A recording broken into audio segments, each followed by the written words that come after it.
أشهد أن لا إله إلا الله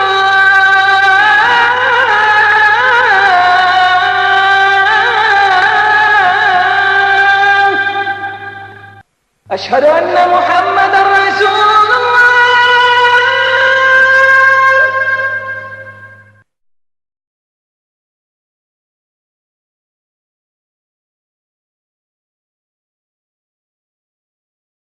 نحمده ونستعينه ونستغفره ونعوذ بالله من شرور أنفسنا ومن سيئات أعمالنا من يهده الله فلا مضل له ومن يضلل فلا هادي له ونشهد أن لا إله إلا الله وحده لا شريك له ونشهد أن محمدًا عبده ورسوله أرسله بالحق بشيرًا ونذيرًا وداعيًا إلى الله بإذنه وسراجًا منيرًا وبعد فيا عباد الله أوصيكم ونفسي بتقوى الله السلام عليكم ورحمة الله وبركاته.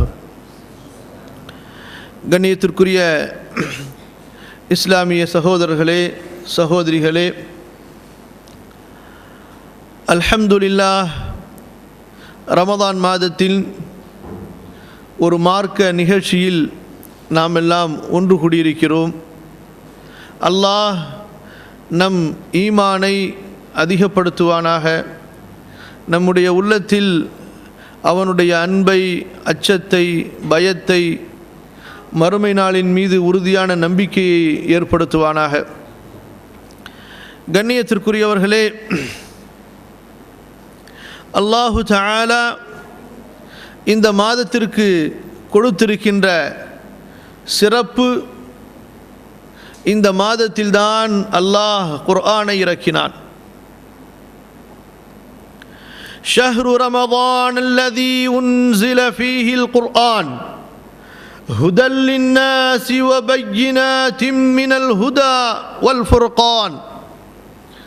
இந்த மாதத்தில் அல்லாஹ் குர்ஆனை இறக்கினான். அதற்கு நாம் அல்லாஹ்விற்கு நன்றி செலுத்தும் பொருட்டு இந்த மாதத்தில் நோன்பு நோற்பதை அல்லாஹ் கடமையாக்கினான். குர்ஆன் இறக்கப்பட்ட மாதம், அல்லாஹ்வுடைய இறுதி வேதம், கலாமுல்லாஹ். எப்படி அல்லாஹ் பேசினானோ, எப்படி அல்லாஹ் ஜிப்ரீலுக்கு கற்றுக் கொடுத்தானோ, அப்படியே முஹம்மது ஸல்லல்லாஹு அலைஹி வஸல்லம் அவர்களுக்கு இறக்கப்பட்டது. وَإِنَّكَ لَتُلَقَّى الْقُرْآنَ مِنْ لَدُنْ حَكِيمٍ عَلِيمٍ. அல்லாஹ் கூறுகிறான் சூரா அல் ஃபுர்கான், நபியே, இந்த குர்ஆன் உங்களுக்கு கற்பிக்கப்படுகிறது, இந்த குர்ஆன் உங்களுக்கு போதிக்கப்படுகிறது. ஞானம் நிறைந்த, கல்வி நிறைந்த, அறிவு நிறைந்த அல்லாஹுவின் புறத்திலிருந்து.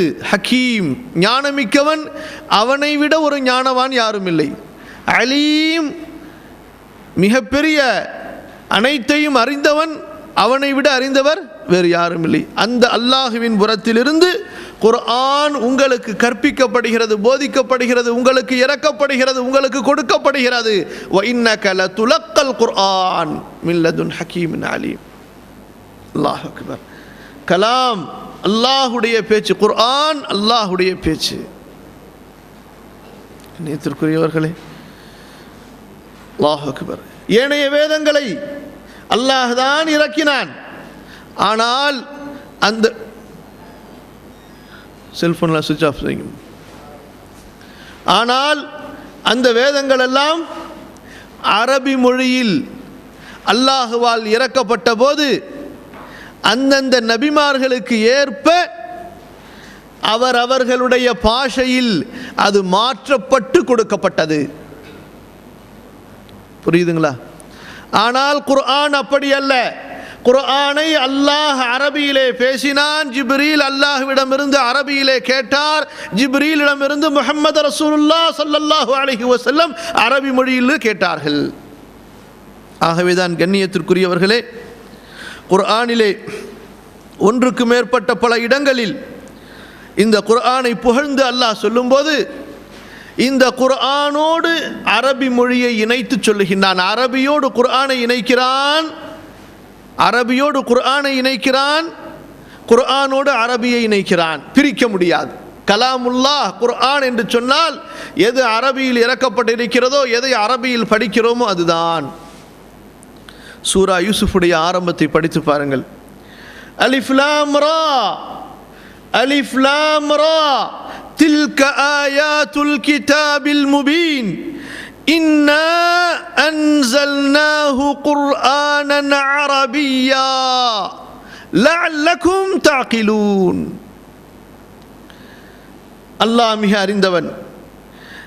இவை உங்களுக்கு ஓது காட்டப்படுகின்ற இவை தெளிவான வேதத்தின் வசனங்கள். அல் கிதாப் அல் முபீன், தெளிவான இறை நூலின் வேத வாக்கியங்கள், வசனங்கள். அல்லாஹ் கூறுகிறான், நிச்சயமாக நாம் இந்த தெளிவான வேதத்தை அரபியில் ஓதப்படும் குர்ஆனாக இறக்கினோம். அல்லாஹ் அக்பர். எப்படி கூறுகிறான்? இந்த தெளிவான வேதத்தை அரபியில் ஓதப்படும், அரபியில் படிக்கப்படும், அரபி மொழியிலே கற்றுக்கொள்ளப்படும் குர்ஆனாக இறக்கினோம். குர்ஆன் என்பதற்கு பொருள் என்ன? ஓதப்படுகிற ஒரு நூல். குர்ஆன் என்பதின் பொருள் என்ன? படிக்கப்படுகின்ற, வாசிக்கப்படுகின்ற, சிந்திக்கப்படுகின்ற, பொருள் உணரப்படுகின்ற, பின்பற்றப்படுகின்ற ஒரு நூல். உலகத்திலே இந்த குர்ஆன் படிக்கப்படுவது போன்று வேறு ஒரு நூல் படிக்கப்படுவதில்லை. உலகத்திலே குர்ஆன் வாசிக்கப்படுவது போன்று வேறு ஒரு நூல் வாசிக்கப்படுவதில்லை. உலகத்திலே குர்ஆனை பற்றி சிந்திக்கப்படுவது போன்று வேறு ஒரு நூலை பற்றி சிந்திக்கப்படுவதில்லை. உலகத்திலே ஒரு நூலை பற்றி ஆய்வு மேற்கொள்வது போன்று, உலகத்திலே ஒரு நூலை பற்றி குர்ஆனில் ஆய்வு மேற்கொள்ளப்படுவது போன்று வேறு ஒரு நூலை பற்றி ஆய்வு மேற்கொள்ளப்படுவதில்லை. சகோதர சகோதரிகளே, தாருல் ஹுதாவின் இஸ்லாமிய நூல்கள் மற்றும் உரைகளை கொண்டு அவசியம் பயன்பெறும்படி அழைக்கிறோம். அத்துடன் தாருல் ஹுதாவின் அழைப்பு பணி, கல்வி பணி மற்றும் சமூக பணிகளுக்கு உங்களால் முடிந்த ஒத்துழைப்பை தாருங்கள். அல்லாஹ் உங்களுக்கு நற்கூலி வழங்கட்டும். எங்கள் முகவரி தாருல் ஹுதா, 211 லிங்கிச்செட்டி தெரு, மண்ணடி, சென்னை 1. தொலைபேசி எண் 0442547866.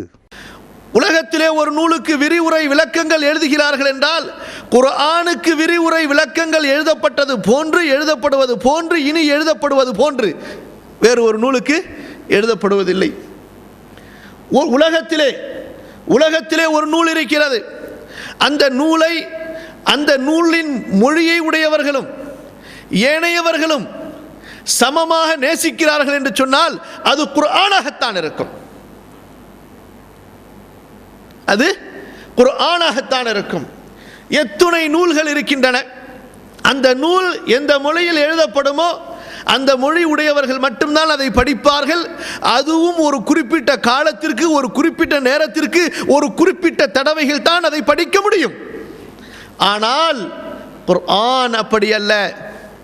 என்று அல்லாஹ் இதை இறக்கினானோ அன்றிலிருந்து இந்த உலக முடிவு நாள் வரை வரக்கூடிய எல்லா மக்களும், அது இறக்கப்பட்ட மொழியை சேர்ந்த மக்களாக இருந்தாலும் அல்லது உலகத்தில் அல்லாஹ் படைத்த நூற்றுக்கணக்கான மொழியை பேசுபவர்கள், எப்படி ஒரு அரபி இனத்திலே பிறந்து அரபி சமூகத்திலே வளர்ந்து அரபியை படித்து புலமை பெற்றவன் குர்ஆனை நேசிப்பானோ, குர்ஆனை விரும்புவானோ, குர்ஆனை படிப்பதில் ஒரு சுவையை காணுவானோ, அது போன்றுதான் உலகத்தில் எந்த மொழியை சேர்ந்தவர்களாக இருந்தாலும் அவர்கள் குர்ஆனை படிப்பார்கள், நேசிப்பார்கள், பின்பற்றுவார்கள்.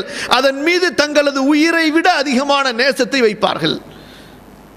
இது எந்த வேதத்திற்கு மட்டும்? குர்ஆனுக்கு மட்டும்தான். குர்ஆன் ஓதப்படுகிறது, இரவிலே ஓதப்படுகிறது, பகலிலே ஓதப்படுகிறது, தொழுகையில் ஓதப்படுகிறது, தொழுகைக்கு வெளியில் ஓதப்படுகிறது, பிரச்சாரங்களில் ஓதப்படுகிறது, புத்தகங்களிலே ஓதப்படுகிறது, எத்துணை இடங்களிலே ஓதப்படுகிறது, எத்துணை மக்கள் ஓதுகிறார்கள், எத்துணை முறை ஓதுகிறார்கள். அல்லாஹ் அக்பர். யாராவது இன்று வரை சொல்லி இருக்கிறார்களா? கேள்விப்பட்டிருக்கிறோமா? சூரத்துல் ஃபாத்திஹாவை தொழுகையில் ஓதி ஓதி நான் சலித்து விட்டேன், அடுத்து வேறொரு சூறாவை நான் ஓதப் போகிறேன் என்று. லா இலாஹ இல்லல்லாஹ். உலகத்தில் உள்ள அத்துணை கோடி முஸ்லிம்களும் ஒரு சபையிலே ஒன்று சேர்ந்து, ஒரு மைதானத்திலே ஒன்று சேர்த்து சூரத்துல் ஃபாத்திஹாவை அந்த கோடி மக்களின் எண்ணிக்கை அளவு அவர்கள் ஒவ்வொரு நாளும் ஓதிக்கொண்டிருந்தாலும், கண்ணியத்திற்குரியவர்களே, சலிப்படைய மாட்டார்கள், சடைவடைய மாட்டார்கள். ஓதுகின்ற நாவு சலிப்படையாது, கேட்கின்ற காது சலிப்படையாது, சிந்திக்கின்ற அறிவு சலிப்படையாது. அல்லாஹ் இந்த வேதத்திற்கு கொடுத்திருக்கிற அருமை, அல்லாஹ் இந்த வேதத்தின் மொழிக்கு கொடுத்திருக்கிற அருமை எங்கேயாவது நீங்கள் கேள்விப்பட்டிருக்கிறீர்களா? உலகத்திலே ஒரு புத்தகம் இருக்கிறது, அந்த புத்தகத்திலே 6666 வசனங்கள் இருக்கின்றன. மொழி தெரியாத ஒரு சிறுவன் அந்த மொழியை எப்படி கூட்டி படிக்க வேண்டும், வாசிக்க வேண்டும் என்பதை கற்றுக்கொண்டு அந்த 6666 வசனங்களையும் 5 வயதிலே 4 வயதிலே முழுமையாக மனப்பாடம் செய்து அவன் தொழுகையில் அதை ஓதுகிறான். ஒரு சபையிலே அதனுடைய ஆயிரக்கணக்கான வசனங்களை நீ ஓதி காட்ட வேண்டும் என்று கூறினால் அவன் ஓதி காட்டுகிறான் என்று ஒரு புத்தகத்தை நீங்கள் கேள்விப்பட்டிருக்கிறீர்களா? இந்த குர்ஆனை தவிர 4 வயது சிறுவர், 5 வயது சிறுவர், 6 வயது சிறுவர் சூரத்துல் ஃபாத்திஹாவிலிருந்து ஆரம்பித்து குல் அஊது பிரப்பின் நாஸ் வரை படித்து மனப்பாடமும் செய்து ஒப்பித்தும் விடுகிறான். உலகத்திலே எத்தனையோ நூல்கள் இருக்கின்றன, படிக்கப்படுகின்றன, மனப்பாடம் செய்யப்படுவதில்லை. மனப்பாடம் செய்யப்படுகின்றன, ஆனால் மறக்கடிக்கப்பட்டு விடுகின்றன. மனப்பாடம் செய்யப்படுகின்றன எப்படி? அதிலிருந்து ஏதாவது சில பகுதிகளை, ஏதாவது சில அத்தியாயங்களை, ஏதாவது சில வசனங்களை. ஆனால் உலகத்திலே ஒரு வேதம் இருக்கிறது, ஒரு எழுத்து கூட தவற விடாமல், எப்படி ஒரு எழுத்தின் ஒரு புள்ளி கூட தவற விடாமல் மனப்பாடம் செய்யப்பட்டு கண்ணை மூடும் வரை, உடலிலிருந்து உயிர் பிரியும் வரை உள்ளத்திலே ஏந்தி பாதுகாக்கப்படுகிறது என்றால் அது குர்ஆனை தவிர வேறொரு வேதமாக இருக்காது. இன்னா அன்ஸல்னாஹு குர்ஆனன் அரபியா. எத்துணை இடங்களிலே அல்லாஹ் சொல்லுகின்றான், وَلَقَدْ ضَرَبْنَا لِلنَّاسِ فِي هَذَا الْقُرْآنِ مِنْ كُلِّ مَثَلٍ لَعَلَّهُمْ يَتَذَكَّرُونَ قُرْآنًا عَرَبِيًّا غَيْرَ ذِي عِوَجٍ لَعَلَّهُمْ يَتَّقُونَ. இந்த அரபி மொழிக்கு அல்லாஹ் கொடுத்த சிறப்புகளில் பெரிய சிறப்பு என்ன? தன்னுடைய பேச்சுக்காக அல்லாஹ் இந்த மொழியை தேர்ந்தெடுத்தான். மொழிகளை படைத்த ரப்பு இந்த அரபியை தன்னுடைய பேச்சுக்காக தேர்ந்தெடுத்தான். வானங்களை அல்லாஹ் படைத்தான். ஒவ்வொரு வானத்திலும் அவன் விரும்பிய வானவர்களை அல்லாஹ் தங்க வைத்தான். 7வது வானத்தை அல்லாஹ் படைத்தான். 7வது வானத்தை அல்லாஹ் தேர்ந்தெடுத்தான் தன்னுடைய வீடாகிய அல் பைத்துல் மஅமூரை அங்கே வைப்பதற்கு. உலகத்தில் உள்ள எல்லா பூமிகளையும் அல்லாஹ் படைத்தான். அந்த பூமிகளிலே மக்கா என்ற நகரத்தை, பூமியை அல்லாஹ் தேர்ந்தெடுத்தான் அவனுடைய வீட்டை இந்த பூமியிலே அங்கே அமைப்பதற்கு. படைப்பவன் அவன், தேர்ந்தெடுப்பவன் அவன். கேட்பவர் நீங்களும் அல்ல, மலக்குகளும் அல்ல, யாரும் அவனை கேட்க முடியாது. கிராஸ் பண்ண முடியுமா? அவனிடத்தில் யாராவது கேள்வி கேட்க முடியுமா? ஆட்சேபனை செய்ய முடியுமா? அடக்கி ஆளுபவன். சுப்ஹானல்லாஹ். குர்ஆனன் அரபியன் கைர ذي عوج. அல்லாஹ் சொல்கிறான், இது ஓதப்படுகிற வேதம், மறக்கப்படுகிற வேதம் அல்ல. இந்த வேதம் ஓதப்பட்டு கொண்டே இருக்கும். எத்துணை முறை ஓதினாலும், எத்துணை நபர் ஓதினாலும், ஒவ்வொருவர் ஓதுவதிலும் ஒரு சுவையை கண்டுகொண்டே இருப்பீர்கள். உலகத்திலே ஒரு வேதத்தை நூற்றுக்கணக்கான, ஆயிரக்கணக்கான, லட்சக்கணக்கான ஓதுபவர்கள் ஓதி அது ரசிக்கப்படுகிறது என்றால் அது குர்ஆனாகத்தான் இருக்கும். ஒரு பாட்டு இருக்கிறது, அல்லது ஒரு வசனம் இருக்கிறது, அல்லது ஒரு பேச்சு இருக்கிறது என்று சொன்னால் அதை இந்த மொழியில் தான் கேட்டால் நன்றாக இருக்கும், அல்லது இவர் பாடினால்தான் நன்றாக இருக்கும், அல்லது இவர் பேசினால்தான் நன்றாக இருக்கும் என்று சொல்வார்கள். ஆனால் குர்ஆன் அப்படி அல்ல. எத்துணை காரிகள் இருக்கிறார்கள், எத்துணை குர்ஆன் ஓதுபவர்கள் இருக்கிறார்கள். ஒவ்வொருவர் ஓதும் போதும் அவருக்கென்ற ஒரு தனி ராகத்தில், அவருக்கென்ற ஒரு தனி குரலில் அது